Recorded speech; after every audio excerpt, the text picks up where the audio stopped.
I'm Roland Oliphant, and this is Ukraine, the latest.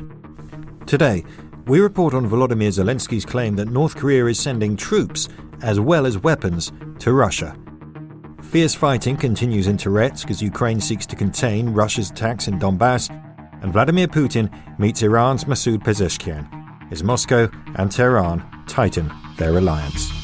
Bravery takes you through the most unimaginable hardships to finally reward you with victory. The first duty of my government is security and defence, to make clear our unshakable support of NATO and with our allies towards Ukraine. Kyiv stands strong. Nobody's going to break us. We're strong. We're Ukrainians. It's Monday, the 14th of October, 2 years and 238 days since the full-scale invasion began.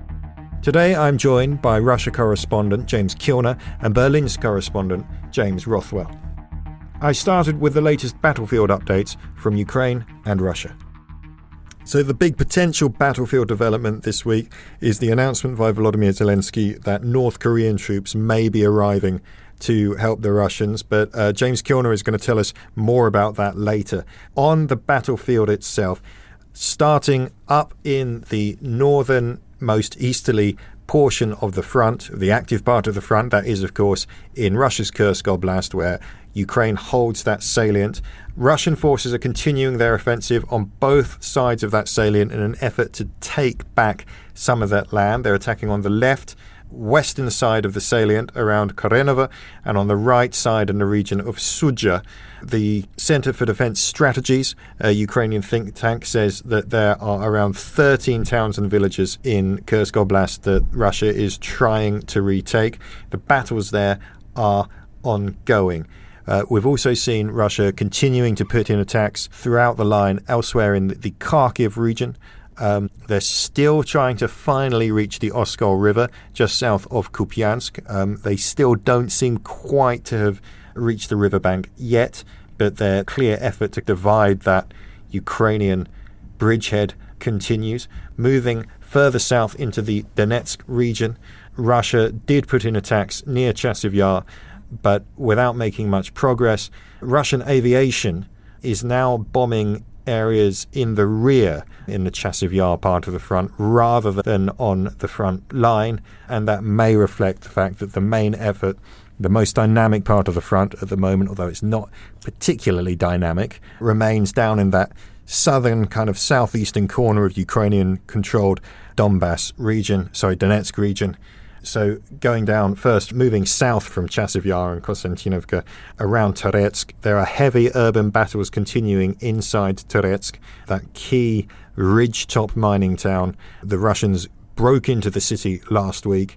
Various adjectives being thrown around about the state of that battle, one of them being dynamic. Basically, that means urban battle, a lot of chaos. Difficult for us sitting here to give you any idea which streets are controlled by which side. We do have reports that the Russians have managed to advance about just over a kilometre northwestwards from New York, that small town just to the south of Toretsk, really. And that advance has taken them closer to the central mine, which is in the southern and central areas of Toretsk. So pushing in from the east and also now from the south as well into the town. Now, the next big offensive area, the Pokrovsk offensive, the Russians have woken up a little bit, I suppose, if they were ever asleep down there. We're told they advanced about 800 metres west of the village of Krasny Yar, 400 metres on the northeastern outskirts of Selidovia, and along the railway line north of Novokhodivka. So continuing the offensive towards the greater kind of Pokrovsk area. That's all from the Center for Defense Strategies in Kyiv. We're told Ukrainian forces have counterattacked in that area, particularly in Novokhodivka, where they retook some positions, and particular fighting going on between the 15th Separate Brigade of the National Guard, that's the Ukrainians, and we understand they're up against the 27th Motorized Rifle Division of the Russian Army. That's in the battle for Selidovia. Now, going further south again, Russia is continuing to push in that salient around Kharkova. They haven't really made much progress. It looked like they were going to close that off last week. Doesn't look like they're making a massive amount of progress there at the moment, although they continue to maintain pressure there. Still trying to push forward to a line further north from Volodymyr, which they captured a week or so ago. But the interesting bit on this side of the front is if you go further west from Volodymyr towards the border between Donetsk and Zaporizhia regions near this town called Velika Novosilka, a fairly reasonably sized kind of district centre in Donbas terms, which was one of the jumping off points for the Ukrainian offensive last year. The Russians have started advancing there. We're told that they've launched assaults into a small village near there called Levadnya, that they broke through Ukrainian defences there, that they reached the outskirts of the village. Not sure whether they got into it. That's not especially unexpected, but it's fairly notable that the Russians have started pushing again, not in any strategic, heavy manner, but they're definitely trying to make little tactical positional advancements out there on that part of the front that's been relatively dormant. And a couple of things to note further west as well. The Russians they're still pushing in Robotynya, so they've advanced slightly northwest of Robotynya. Remember, that's that village that the Ukrainians fought so desperately to capture south of Larichiv during last year's counteroffensive. And then over near Kamyansk. Now, Kamyansk is a town right on the bank of the Dnipro River at the very far western end of the line in Zaporizhia region. The line's been frozen there pretty much since I would say the second week of the war. This is where the Russian advance was stopped as they surged out of Crimea. Right back then, in the very beginning of 2022, the Russians have started some kind of an offensive action near there. We don't think they've had much success. There's a reservoir that reportedly makes it quite difficult for them to operate there, but notable that they've revived activity in a long dormant part of the front. Turning to the air war, a Russian missile attack on Ukraine's Black Sea port of Odessa today, that's Monday the 14th, has damaged 2 civilian vessels and a grain storage in port, killing 1 person, injuring at least 8. The damaged vessels are a Palau-flagged bulk carrier called Optima and a Belize-flagged vessel called the NS Moon. That's the latest in a series of strikes on ships in port in Odessa. Interestingly, for the air war, last night, the night of the 13th to the 14th of October, was the first night in 48 days, according to Yuri Gnat, the Ukrainian Air Force spokesman, that Russian forces did not launch any Shahad drone attacks at Ukraine. So the first time in nearly 50 days, well over a month. Why? He's not speculating. I'm not going to either, but a notable break for some reason in the Shahad offensive. Meanwhile, Ukraine says it's destroyed a Russian army transport plane in Russia. This seems to be a partisan attack on the ground rather than a drone strike or something. It was a Tupolev 134 transport aircraft destroyed on the tarmac at an airfield in Orenburg region. Orenburg is way over the other side of the Ural Mountains, basically. Pretty much. Is it the other side? Anyway, you're talking 1,000 kilometers from the border with Ukraine. Some grim news to follow up on the air war in terms of human rights. We have had another report over the weekend of Ukrainian prisoners of war apparently being executed. The unit involved were apparently Ukrainian drone operators.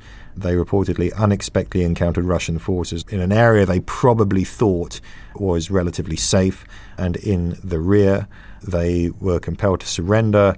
An image of the aftermath of the execution suggests they were disarmed, lined, stripped and shot. Now, listeners will know that we've seen a surge in reports of executioners of prisoners by Russian forces over the past, I would say, month or so in recent weeks. We talked about it last week. There was some speculation that this may be a matter of policy. There have been so many of these instances now reported just recently. A very troubling development. And on the topic of human rights, Russia's Human Rights Ombudsman Commissioner has been speaking, Tatiana Moskalkova. She had this to say, not specifically on this point, she didn't address that point, but she says that around 30,415 people, including nearly 8,000 children, have been evacuated from areas of Russia bordering Ukraine due to shelling and attacks. She also says that she's received appeals regarding more than 1,000 Russian citizens from the Kursk region whose whereabouts are unknown. Those are people who are said to have been taken by Ukrainian forces, possibly evacuated across the border, and whatever. Those are the appeals that she says she's received from relatives and friends there. We have no way to confirm any of that. We can add that she also said that she has personally visited more than 2,000 Ukrainian prisoners of war in Russia, and that similar visits with Russian prisoners have been conducted by her counterpart in Ukraine. Quite aside from the troubling recent reports of executions, the condition of prisoners has been an issue throughout this war. I would like to turn now to James Rothwell, our Berlin correspondent, for the latest diplomatic and political updates. James, what have you been looking at? Yes, so we'll start in Berlin today, where I am, as according to Bruno Karl, the head of Germany's Foreign Intelligence Service, Russian forces will be in a position to attack NATO territory by the end of this decade at the latest. So obviously that means 2030 or perhaps a bit before. I've got the quotes here from Bild. Quite interesting what Mr. Karl said. So I'm going to read out the quotes in full. By the end of this decade at the latest, Russian forces will probably be in a position to carry out an attack on NATO, he said, speaking at a parliamentary committee in the Bundestag. The Kremlin sees the Federal Republic of Germany as an opponent, and he also said that Russia is preoccupied with the creation of a new world order. This is quite bullish stuff from a German intelligence chief, even after the Zeitenwende, the major shift in German foreign policy towards Russia after the invasion. And he also warned that Putin will test the West's red lines. Now, the sort of background context of this, of course, is that the Germans have been warning for some time that Russia will be militarily capable of fighting a war with NATO within, and the time scale has varied, but Boris Pistorius, the German defense minister, has put it at about 5 to 6 years. Others have put it at 5 to 7 or 5 to 8 years. And now we've got a similar prediction from the BND chief of around 2030. This, of course, doesn't necessarily mean that Putin is going to go to war with NATO within that time frame. The point is that, as we know, Russia has been massively ramping up its military stockpiles, and that it will have enough firepower. This is basically what the German message is. It will have enough firepower to launch an attack within that. As I said, it is something that's been said before by the Germans. And one last thing to note on Germany is that it is, of course, in a sort of transitional stage at the moment. It's trying to become a Kriegstüchtig nation, a war-ready nation, under this sort of vision led by Boris Pistorius, the defense minister, transforming the Bundeswehr, which has been creaking and underfunded for years, trying to turn it into a sort of modern fighting force with mixed success. We've talked about that on the podcast before. And be aware of the possibility, in other words, of an attack on NATO territory by Russia in 2030. Now let's move now to London, where a public inquiry has begun into the 2018 death of a woman who was exposed to the nerve agent Novichok. This was during the attempted murder of a Russian double agent, Sergei Skripal, and his daughter Yulia. They were exposed to Novichok but survived after receiving treatment in intensive care in hospital. But Dawn Sturgis, as listeners may recall, a mother of 3, 44 years old, died during that incident. She came into contact with a perfume bottle, the perfume bottle containing the Novichok, which had been presumably discarded by the assassins, and sadly she died. So the inquiry got running, as it were, earlier this morning, and I'm just going to bring you one significant update from that inquiry, which comes from the Telegraph's live blog, the inquiry that you can read on our homepage, which is that the perfume bottle which contained that Novichok had enough poison to kill thousands of people. The inquiry was told this morning. Andrew O'Connor, KC, a counsel to the Dawn Sturgis inquiry, said, "This bottle, which we shall hear contained enough poison to kill thousands of people, must earlier have been left somewhere in a public place, creating the obvious risk that someone would find it and take it home. You may conclude, sir," he continues, "that those who discarded the bottle in this way acted with a grotesque disregard for human life." And Patrick Sawyer, our correspondent who's down in Salisbury today, is reporting from the inquiry. And as I said, you can follow all the latest updates from that on our live blog. So we've talked about some diplomatic developments there in London and in Germany. Let's briefly return to Germany and also the United States, where President Joe Biden is due to come to Berlin this Friday for a meeting with Chancellor Olaf Scholz. This is, of course, having pulled out of a more ambitious state visit to Germany that had been due to take place last week, which, as we discussed last week, was cancelled due to the hurricane in Florida. It's now been hastily rescheduled for this week, and it's going to be a working visit rather than a state visit. It will be quicker. It will therefore presumably be less ambitious in scope and scale, but nonetheless will be an opportunity for Mr. Biden to hold talks with Mr. Scholz on the war in the Middle East and on Ukraine. It's not quite clear yet if Keir Starmer, Emmanuel Macron and other has been an issue throughout meeting. That this had been the plan war. for the state visit. I would like to turn now At the moment, to it looks like it may James just be a Rothwell, bilateral our Berlin between correspondent, the for the German and latest American leaders. And the diplomatic Ramstein and summit, political which was due to updates. discuss James, the Ukraine what war have you in been more looking at? detail at Ramstein Air Base. That, again, had been due to take place last week. It was cancelled. It doesn't seem to be going ahead at all now, or certainly not this week. And finally, we're going to head to the North Sea, where NATO has been holding its annual nuclear drill involving about 2,000 troops. This is the Steadfast Noon drill being held in Northern Europe, involving 60 aircraft from 13 nations and 8 air bases. Sorry, just military bases. The drill is being led by Belgium and the Netherlands and is due to last around 2 weeks. Dmitry Peskov, the Kremlin spokesman, has perhaps somewhat predictably accused NATO of fueling tensions by holding that exercise. And the full quote from Mr. Peskov is, "In the conditions of a hot war, which is being waged within the framework of the Ukrainian conflict, of course, such exercises lead to nothing but further escalation of tension." So those are the latest diplomatic updates for you, Roland.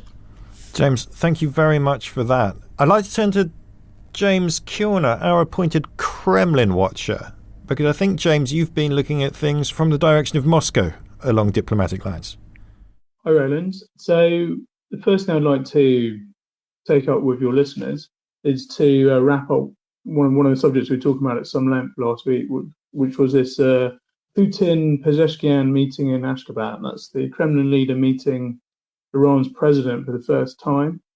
Pezeshkian was appointed president of Iran at the end of July, and as regular listeners will obviously know, Iran and Russia developed their alliance since the Kremlin invaded Ukraine in Feb 22.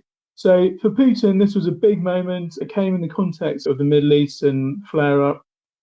The Kremlin aides had been briefing Russian media through the week from Monday when they announced that Putin was suddenly going to dash down to Ashgabat, the capital of Turkmenistan, that the meeting would focus on the Middle East. But it's inevitable in there would have been Ukraine angles as well. Western intelligence just confirmed that Iran is now sending short-range missiles to Russia via the Caspian Sea. And we all know that they've been sending the Kremlin these Shahed drones for a couple of years now in return for oil supplies, technical know-how, etc. The meeting it seemed very friendly. The two men were photographed and filmed shaking hands, smiling. They listened to each other through interpreters. And the meeting was held in the Turkmenistan's Chamber of Commerce's palatial building in the centre of Ashgabat.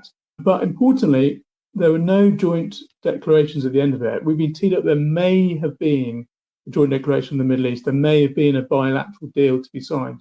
Neither materialised. So there's still clearly some gap between the Russian position and the Iranian position on the Middle East. Now, the whole Middle East situation has been manipulated by the Kremlin to woo and cajole international opinion, especially in the global south, against the West and against Ukraine, mainly by painting Israel's incursion into Gaza and into Lebanon as a sort of colonial mission backed by the West, that sort of thing. And as we know, the international arena has become a very important battleground that the Kremlin's been able to leverage its natural advantages, oil, nuclear power, grain, etc., and also through its alliance with China. It's really undermined the peace initiative that Ukraine was holding last year, and it's stopped Ukraine gaining any momentum in trying to bring together international opinion against the Kremlin. So the sort of performative meeting, Putin, Pezeshkian, and Ashgabat, was playing into all that. It was Putin showing he's the big man on the stage. It also set up nicely another scheduled meeting between the two men next week at BRICS. This is the economics conference that Russia's hosting in Kazan, central Russia, which the Kremlin is trying to turn into a major anti-West economic bloc. BRICS was set up in 2009. It stands for Brazil, Russia, India, China, South Africa, the acronym. It was expanded at the beginning of this year by 5 countries. But the Kremlin is looking for another big bang BRICS explosion next week. We've been briefed that up to 12 countries may join. And this morning, the Russian PM is saying that by 2028, he expects BRICS to make up around 40% of global GDP. So they are being very ambitious on this front. And this is another tool that they're using to pressure Ukraine, pressure the West, present the Russian side. So really interesting. So this meeting Ashgabat plays into this meeting next week in Kazan. Away from that, Volodymyr Zelensky said this morning or late last night that his intelligence, and this is a story that again we were looking at last week, was that North Korea has been sending soldiers to support Russia's invasion of Ukraine. The initial evidence of this, or the initial reports of this, was the alleged death of 6 North Korean officers after an artillery strike around the Donbas front lines. That happened, I think, either at the very beginning of October or at the end of November. But there's been a lot of hoo-ha about whether this is true, whether this isn't true. Zelensky came out last night and said that for him, this is absolutely correct. He said this is not just about the transfer of weapons. As your listeners know, the North Korea has been sending these rather crude artillery shells to Russia as well as some missiles. But he also said this is also, in fact, about the transfer of people from North Korea to the armed forces of the occupiers, i.e. Russia. That is very interesting. One issue I keep banging on about whenever I'm on your podcast, Roland, is that your listeners need to keep looking out for weaknesses in the Russian economy.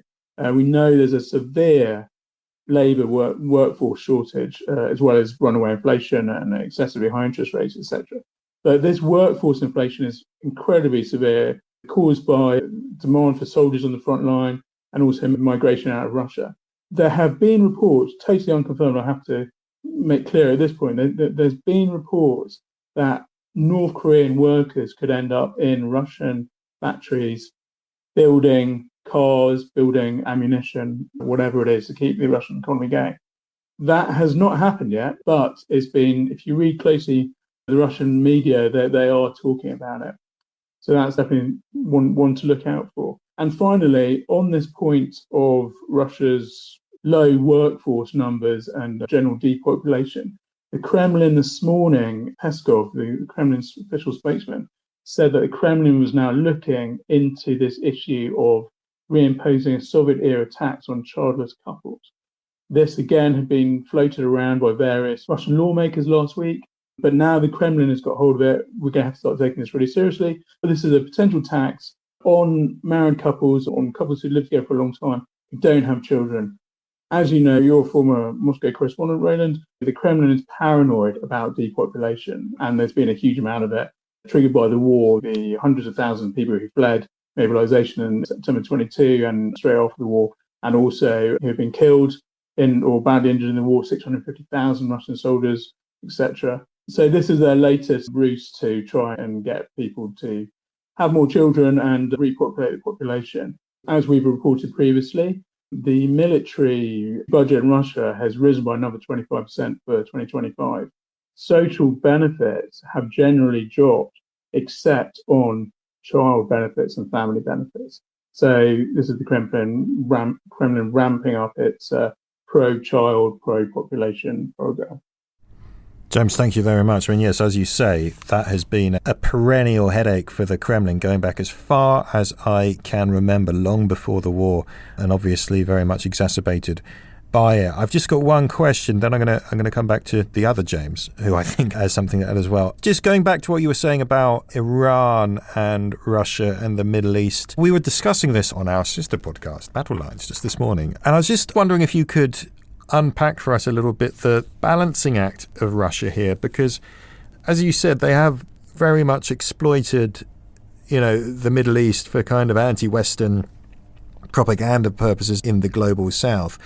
But Russia also has a long-standing and for the past 30-odd years, pretty good relationship with Israel, and also not, quite burgeoning, shall we say, relations with some of the Sunni Arab kingdoms as well. Is it fair to say that Russia is going to want to be careful how far it walks down this line of backing Iran, its ally, or has it had to make a choice? Are those days over? Good question, Roland. I think they're still trying to tread a line, to be honest. And I think this is one of the important takeaways from this summit, this Putin-Pezeshkian summit in Ashgabat last week, that they didn't, despite all the build-up, they didn't release a joint statement on the, quote, escalating violence in the Middle East. That is what we were teed up to expect. And then afterwards, there was some Middle Eastern experts from Moscow talking about this in the Russian media. And they were of the opinion that Kremlin and Putin doesn't want to go any deeper, get sucked any deeper into this Middle East problem. They prefer to fall back on the Soviet plan of managed or manageable warfare in the region rather than all-out warfare. I mean, it has been supporting Iran throughout. It has criticized the West and Israel for the violence and said that Iran has the right to retaliate. This is all linked into Iran's missile attack on Israel a couple of weeks ago. But it clearly doesn't want to go any further. And as you say, Russia and the Kremlin sees everything through the prism of its war in Ukraine at the moment. And so when you're looking at the Russian position on the Middle East, you have to keep that at the forefront of your mind. It needs to back up Iran to a point because Iran has become an absolutely critical ally for weapons, etc., and can carry some international support with it, although minor, but weapons essentially. The Kremlin has been messing around, arming some of Iran's regional allies, and has even hosted Hamas in Moscow since the October 7th terrorist attacks last year.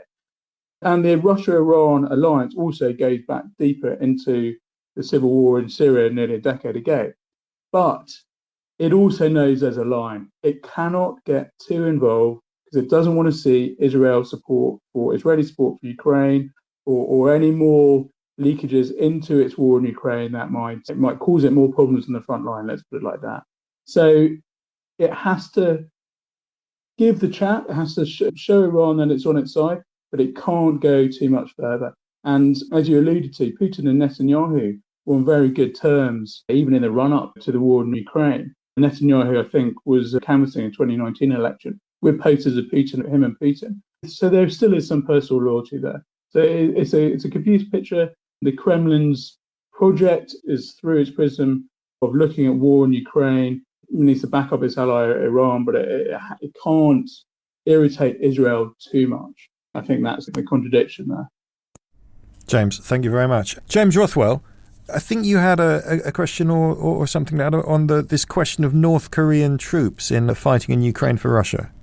Yes, that's right. James Kilner mentioned it earlier, but I think there's just something that I'd like to expand on slightly, which is that there's been quite an interesting discussion about this for some time. And there was a news story a couple of months ago, which unfortunately I don't have in front of me, but I remember the broad shape of it, suggesting that maybe there might be a bit of a quid pro quo going on here. We're not quite sure what North Korea stands to get out of this arrangement. It could be the travel of military supplies going in the other direction back to North Korea, which of course would be of concern to America and South Korea. And there was even some speculation that some North Korean troops may actually at some point get deployed to occupied parts of Ukraine as well. And I think it just raises an interesting open question in this war, which is that do we potentially see a risk in the future where Ukrainian soldiers may actually be engaging North Koreans? Now, the North Korean army is not one of the first armies that you think of when you imagine a sort of modern, well-equipped fighting force. So there's a big question mark over the extent to which those troops would be effective, and a question mark over perhaps you could even speculate possible desperation by Russia if that's the sort of places that it's looking for support. And that's also something following on from the points that James Kilner raised earlier that's probably worth. I'm just going to add a little coda to that. Just earlier today, the South Koreans say that the North accused the South of launching drones over its capital 3 times this month in order to drop propaganda leaflets. So tensions rising on the Korean peninsula as well. Coming up, we'll hear final thoughts from the team. But first, last week, my colleague Dominic Nicholls sat down with Mick Ryan, a retired Australian general who spent 35 years in that country's army before leaving the same week that Russia invaded Ukraine. He's been following the war closely and has just written a book about the leadership lessons from the war. Here's their conversation. Retired General Mick Ryan, thank you so much for joining us today. Australian Army, 35 years, I think, and you actually left, I think, on the Friday of the week the full-scale invasion started. It was the Tuesday, it wasn't 24th, and you retired on the Friday. So what a time to leave and be able to comment on areas you may not have been able to before. Is that fair? Yeah, g'day, Dom. It's great to be with you.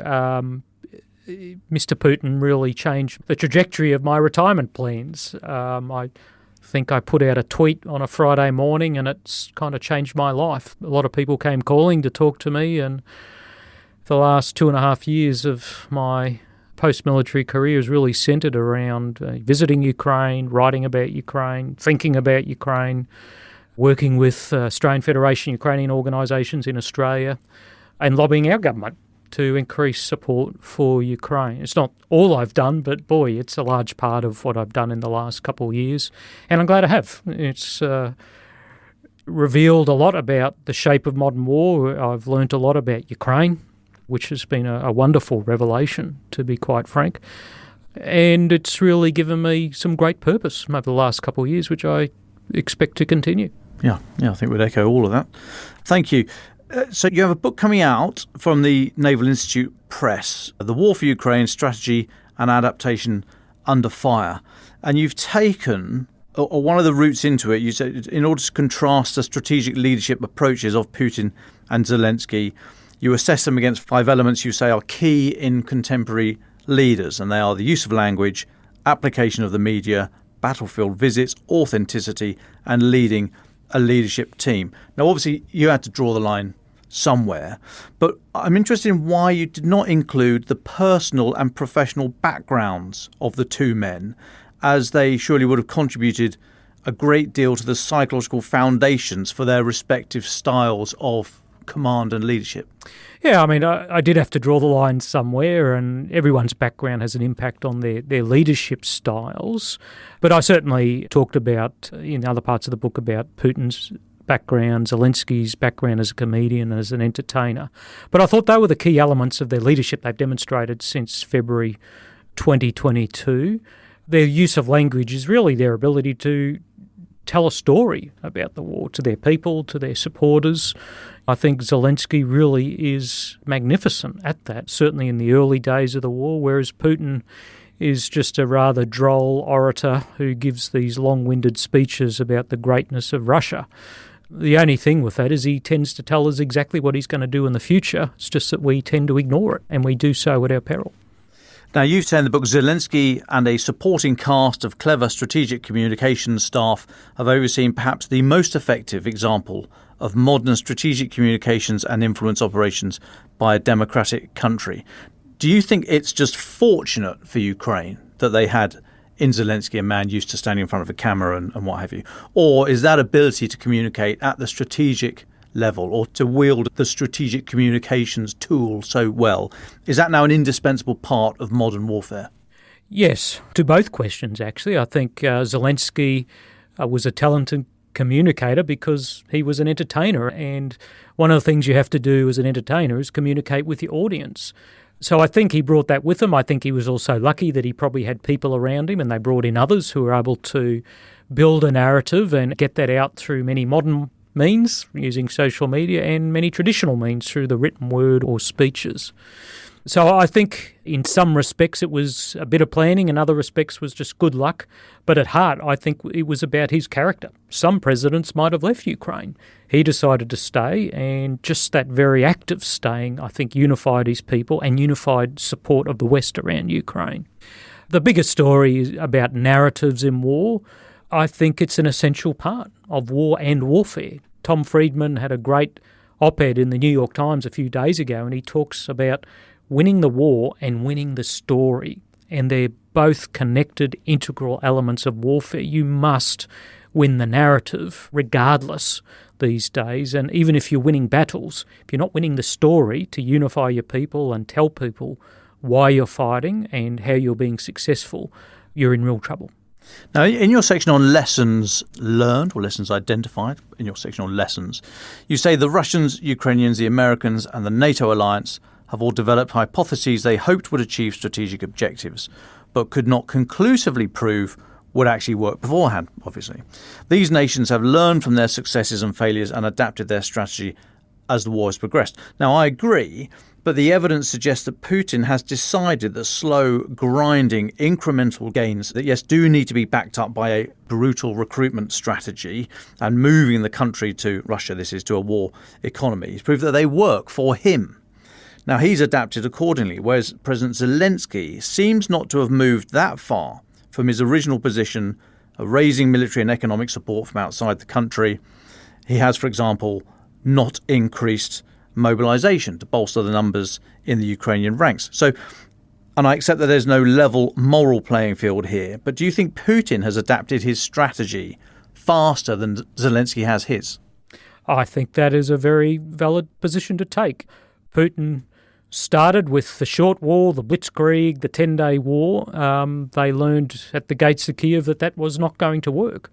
And they adjusted probably from about September 2022 with the partial mobilisation to a strategy of long war and waiting out the West, which was, a valid hypothesis because the West has got impatient with wars before, and we've seen that manifest in the last 12 months. I think from the Ukrainian point of view, there's a couple of things that come into play. One observation you might make is no matter how brilliant your initial strategy and narrative is, you've got to constantly revisit. You can't just keep rolling it out forever because the enemy is changing and learning from that. And I think the Russians have done that, unfortunately. But secondly, I think fatigue plays a role here. My last visit to Ukraine earlier this year, clearly Ukrainian officials are getting fatigued, and this impacts on decision-making, and they might do things that they mightn't have done otherwise. So, yes, you need to move quickly and revisit your assumptions and your strategy, but also you need to understand that the longer it goes on, the more weary you're going to get and the more difficult making good decisions becomes. Now, you say that Putin appears to be a good opportunist but a poor strategic thinker. Another way of looking at that might be to say that he is quick to spot and exploit opportunities, albeit possibly to the detriment of his long-term aim. Now, is that a fair characterisation, that he's better at exploiting the opportunities? And as long as it doesn't skew the final destination of the supertanker, if you like, so if the strategy is broadly going in the way that they would wish, does that matter that he's better at the short term than the long term? And do you have any examples of where he's grabbed these short-term opportunities? Well, I think he's demonstrated himself as a brilliant manipulator of certain Western politicians. He's tried the nuclear sabre rattling and he saw that it worked extraordinarily well with the US administration, which appears to be more worried about Russia losing than Ukraine losing, I think it would be fair to say at this point. I think that every time he uses the N-word, a whole bunch of people start talking about, well, we should be careful about not upsetting Russia too much here. So I think he's been very good at manipulating political leaders in that respect. But I also think he and his security services have been very good at identifying weaknesses in Western societies and using very different means to find those gaps and pry open opinion. You saw this manifest in several members of Congress using Russian narratives to justify why the Congress shouldn't approve that $60 billion package. So he has been a master manipulator. He has been very good at exploiting opportunities as they've appeared, as we've given them to him. Yeah, and I'm fascinated on the strategy section. I've never quite worked out what strategy is. I'm in my staff college days. Is strategy a map? And you know where you are, you know where you want to get to, you just need to pick the best road? Or is it one of those, remember those old hologram things where you always see a space shuttle or something? You got a vague idea and then the shape will emerge. Well, this is why there's no agreed definition. There's lots of definitions, but there's no single definition for it. But ultimately, it's about a longer-term view, focus on an objective, and the prioritisation of people and resources to achieve it in a nation or a large institution. But it is difficult, and not everyone has that strategic mindset. Yeah. Now, on the people that may or may not have it, I note in your section on the strategy, you say good strategy accepts that war is possible. This is an essential starting point for useful national and military strategies. Too often, many in Western governments appear to wish away the possibility of large-scale war. Now, every time I talk to the MOD here, and others to a certain extent, but certainly the MOD here in Britain, about the size of the British military, the army in particular, the number of tanks, do we have enough air defence to protect the UK? If the Royal Navy can't do a RAS, replenishment at sea, is it still a global navy? All this kind of stuff, yada, yada, yada. I'm told, don't worry, we won't fight alone. Size is not important. Now, I've seen nothing here, and in Western Europe, I emphasise, but certainly nothing in Britain since February 22, to make me think that this is a sound national position, or there's any willingness to challenge it. Have you? Not a lot. In many countries in Europe, there's a cognitive dissonance. I think if we remember the lead up to the war, most people thought, well, why would Russia invade? That doesn't make sense. And every generation flirts with this notion that we're much too smart to go to war these days. And every generation has been found wanting when they think that. I still think there are some countries where that's a prevailing view, but if you have a look at countries like Finland, the Baltics, Poland, they understand that war is very possible and are taking measures to prevent it. It's the same in the Pacific. Japan now sees that some kind of conflict with China is very possible, and they're building up very significantly to firstly deter a war, we all hope, and if you can't deter it, well, you better give yourself a very good chance of winning it. But you have to imagine that it is possible, even if it's undesirable, and even if it might be catastrophic, you've still got to imagine it and you've got to be prepared for it. It's very interesting you take the reality of war more broadly than Ukraine, almost as if you can see my notes, because I'm going to ask, you say, in concluding the book, you say the war in Ukraine has already demonstrated that the idea of short, lovely wars is thoroughly bankrupt. Now, do you think that's an observation that's been understood in Beijing? I think they do understand it. The Chinese are very good at studying other people's war. I mean, they studied the Falklands War, the 1991 Gulf War, and every conflict since. And in some quarters, the PLA thinks, well, they could do a short, lovely war much better than the Russians did. But I think that misunderstands human agency, that even if the Taiwanese might be outgunned, it doesn't mean they're going to give up. And there's lots of ways they could make China's life hard for them. And frankly, Japan and the United States are not going to stand by. So the PLA might think they could do a short, lovely war better, but I think they're also preparing for a long war because they also understand that Western publics get impatient very quickly. Now, staying in your neck of the woods a little bit longer, if I may, how is the Australian military looking at the moment in regards to China's regional ambitions and a possible future military clash over Taiwan? And please answer that. And then I'd like to ask you about the moral component, which we've not really spoken of much yet, and in particular the Australian issue recently, the Brereton report and so on. But first of all, how's Australia? How's your backyard looking? Well, it's certainly looking far more unstable than it has in my lifetime. And this is all due to China. I mean, it's doing a lot of things, both openly and behind closed doors, that are destabilising many governments and destabilising the security environment. If you have a look at Japan, the way they've responded, there's a lot of public documents out there, but they're a real role model, I think. Australia has issued a new defence strategy this year. You're seeing a slow growth in spending. You're seeing a step up in readiness. An expansion in the surface fleet. The army is basically being fully re-equipped with everything from HIMARS, self-propelled artillery armoured vehicles, air defence, littoral manoeuvre craft. So you are seeing a serious response. Now, whether it's of the magnitude and quantity we need is another issue, and the AUKUS submarines are another capability on top of that. So you're starting to see a response after many years of wishing away the problem in Australia.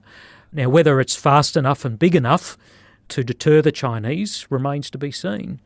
But I'm an Australian, I love my country, and I hope that what we're doing is enough in concert with America and the Philippines and Japan to deter something catastrophic in our region. Yeah. Now, Australia, Japan and many others have, I hope I'm going to get this right, observer status to NATO meetings. The Indo-Pacific 4, yes. Right, okay. So that's Australia, New Zealand, Japan, Korea, Right. yes. I mean, do you see that getting a more formal footing? I asked Jens Stoltenberg a couple of years ago, actually, about the possibility of expanding NATO and including Australia, and he gave me very short shrift, and I had a few back and forward emails with his press team afterwards about exactly where the emphasis I was able to put on those comments were. But how do you see, I mean, not necessarily NATO expansion formally, but the Quad doesn't seem to have worked. But there are other organisations of like-minded nations. Do you see something more formal happening that will involve Australia in the near future? I don't see any of those countries joining NATO, both because I don't think NATO would want that and I don't think we would want that. I don't think we need to. We have a very close relationship with NATO and many of the countries in it. I mean, as a young junior officer, everything was still STANAGs and NATO process. So you don't need to be part of NATO to be able to work with NATO countries because it's a very valuable relationship. I mean, Asia works differently to Europe. There isn't a EU, there is no NATO, there is not going to be. That's just inconceivable. China in particular does everything to undermine any kind of multilateral arrangements. I mean, for us, our key security relationship remains the United States, and it's an extraordinarily important military, economic and diplomatic partner. But Japan and Korea are both extraordinarily important partners to Australia as well. We have deep ties through trade. We have a whole range of military arrangements now. Indeed, I still do stuff with the Australian Army, and every brigade or divisional level exercise has Americans and Japanese forces on it. There's a deepening integration there that's welcome. We learn from each other, but we provide, hopefully, a sufficient deterrent from Chinese adventures in our region. Now, I mentioned earlier on about the moral component, and Australia, not the only country by any stretch of the imagination to have issues in this regard coming out of the sort of Iraq and Afghanistan years. But the Brereton report into bad behaviours in Australia, in particular the Australian SAS, a couple of years ago reported, which found that there had been illegal activity, murders. I mean, you commanded the Defence Academy in Canberra for a time. When did the moral compass just go out of dial? Yeah, I also commanded the 1st Australian Reconstruction Task Force in Afghanistan.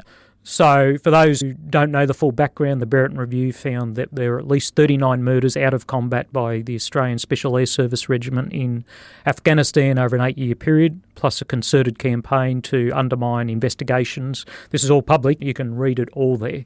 It comprises the greatest command and leadership failure in the history of the Australian Defence Force over a sustained period. It was shameful and is something that I don't know that we have fully addressed yet. No senior Special Forces leader has been held accountable, at least not publicly, in a way that we'd expect, or like the Canadians did in Somalia, or you see in the United States. Canadians disbanded their airborne forces. They disbanded their airborne forces, and to me, you can never put any unit ahead of the law or the values of the country you represent. I think in this case we might have done that, unfortunately. I hope there will be further action down the track, but at the moment I don't see sufficient disincentives for this behaviour in future, unfortunately, because people just have not been held accountable. Yeah, I mean, we have many similar themes here in the UK at the moment. There's allegations of murder by our Special Air Service as well. There's an ongoing inquiry, which I'm not privy to. I'm reporting the same as anyone else, the public-facing documents and evidence that's given there. But I mean, just generally, do you think the moral compass of military, US, UK, Australian military, Western European militaries, do you think the long years of Iraq and Afghanistan generally strengthened it? Or it was just so long and so broad that it just enabled, there were too many opportunities for these bad things to happen and to be embedded in the system? There were certainly opportunities, but as I think we've seen, there's only 1 or 2 units across all our militaries who took the opportunity to do bad things. There were no allegations of these kind of events from the regular army from my country, and there were tens of thousands of people who served. In the US Army system, there was probably 1, maybe 2 units that were accused of these things in Iraq and Afghanistan. Same with the British Army. These are extraordinarily professional organisations that for the most part are well led, and they know that taking the life of another human being is an extraordinary responsibility which requires great discipline. So I think these deployments reinforced that in the vast majority of military forces, but for the small minority that were not subject to the right accountability, that frankly must have been poorly led for this to occur, we need to hold them accountable and hold them up as exemplars of not how to react or act in a war. Thank you. Now, just back to coming towards the end now, just back to Ukraine, if I may. Too trite to ask who's going to win. But do you think either side has got the right building blocks in the right places, in the right quantity to suggest that victory is within reach for however either side, and I might invite you to define victory for either side, that they would find a victory acceptable? Well, I think victory for me, and I write this in the book, so I better use that definition, but victory is you've got to win the war and win the peace. There's no point winning a whole series of battles and then not follow through with a whole range of reconstruction, demobilisation, economic development. So that's what victory looks like to me. I think Putin at the moment believes he has a good chance of victory because he thinks we lack the patience or the endurance to continue supporting Ukraine. And the way we beat him is disprove him of that notion, that we destroy his strategy, which is to wait us out and say, you're not going to wait us out. Not only are we going to continue helping Ukraine, we're going to step it up. And what I would like to hear from Western politicians is them to say not just that we're going to help defend Ukraine for as long as it takes, but we're going to help Ukraine win. And that's something that we're not hearing in the political discourse. It's a failure of political leadership and is absolutely essential to help Ukraine. Ukraine can and should win this war. And President Zelensky's victory plan to bring about the win, as you say, we've heard a lot about it. We've seen him going in and out of various presidential buildings and prime ministers and chancellors and all the rest of it, but we've not actually seen anything in public yet. Do you think that's the right way of doing it, or do you think this victory plan is a work in progress? I think partially it's a work in progress, and I think he's preserving some decision space for whatever they release publicly. He's probably taking some advice from American and British and German colleagues to ensure that it's got the right things and got buy-in from those nations. I think that's very important. They may well have learned from the Kursk attack that surprising the Americans may not be the best approach to guaranteeing support for the future, so there's probably a little bit of that as well. And ultimately, he will want to make sure that he reveals it at the right time and place, which is his prerogative. But I'd also suggest you don't want to wait too long. But he also has the US presidential election that's going on. That's taking a lot of oxygen out of this debate. So, he's got a lot of things to contend with at the moment, besides defending his country and keeping his citizens alive. Thanks, Mick. Any other points you think we need to bring out before we draw stumps there? Sorry if that's a cricket reference. Well, it's my favourite sport, so happy with that. But, I think we're seeing the final weeks of the Russian offensive in the east at the moment. They've made progress, but at massive cost. And we're about to go into what will be a pretty tough winter for the Ukrainian people. There's problems with power generation. And I think 2025 will be a very important year for the Ukrainians in this war. Russia does not have infinite resources. At some point, they will be exhausted. When that will be is unknown, but they can't keep going on with these kind of offensives forever. And I think next year might be the year where that really starts to show. Well, we'll still be here looking at it, reporting, analysing and commenting. I hope you can be within easy reach. Well, I'm in this till the job's done, and the job done is Ukraine winning. General Mick Ryan, thank you so much for joining us today. Thank you. It's great to be here.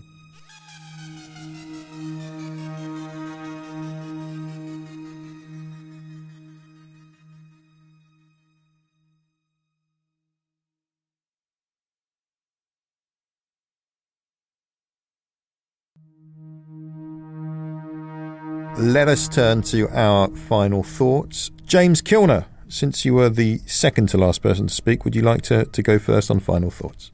Just to add, Roland, that the last few minutes have seen that Sri Lanka has confirmed that it's going to apply to this BRICS economic group in Kazan next week. That's the sort of country that Russia's been targeting in its diplomatic outreach to undermine the international support for Ukraine. And I've seen loads of other names in the mix: Azerbaijan, Turkey, Burkina Faso, Syria, Libya, etc. These are the type of countries that Russia's getting on board for this BRICS economic group. So it's going to be really interesting to see how that develops. And again, it's critical for the war in Ukraine. I think that a country like Sri Lanka coming to Russia to sign up for a pro-Russia economic group is consequential. And it's all about this Putin's invasion of Ukraine. Thank you. James Rothwell. Thanks, Roland. I think I'll use my final thought just to strongly recommend that our listeners do check out the ongoing live blog into the Salisbury inquiry, not just today, but if they're really interested in it, they can keep following the inquiry as it progresses. I think it will run for quite some time. It is certain to throw up some interesting revelations about the methodology of the Kremlin's killers when they commit these sorts of attacks, and it may give some potentially very intriguing insight into the way that they operate. The extraordinary recklessness of disposing of the perfume bottle that contained the Novichok, which lawyers at the inquiry today said had the potential to kill thousands of people, is a very sobering detail. And so I recommend checking out our live blog for those who are interested in learning more about that story. Thank you, James. I'll just say on that note, I recently had a conversation with a Western official who was speaking about this and said, look, if the SVR had done it, that's Russia's foreign intelligence service, it probably would have been done with a degree of professionalism, but the GRU, they're just a bunch of thugs. That was one take I heard recently about that particular perfume bottle. On that note, thank you very much, James. And James, thank you, listeners, for joining us. Normal service will resume again tomorrow, same time, same place. We'll be watching all of those developments you've heard about, as we have done since the beginning of the war. Thank you very much, and goodbye. Ukraine the Latest is an original podcast from The Telegraph, created by David Knowles. To support our work and stay on top of all our Ukraine news, analysis and dispatches from the ground, please subscribe to The Telegraph.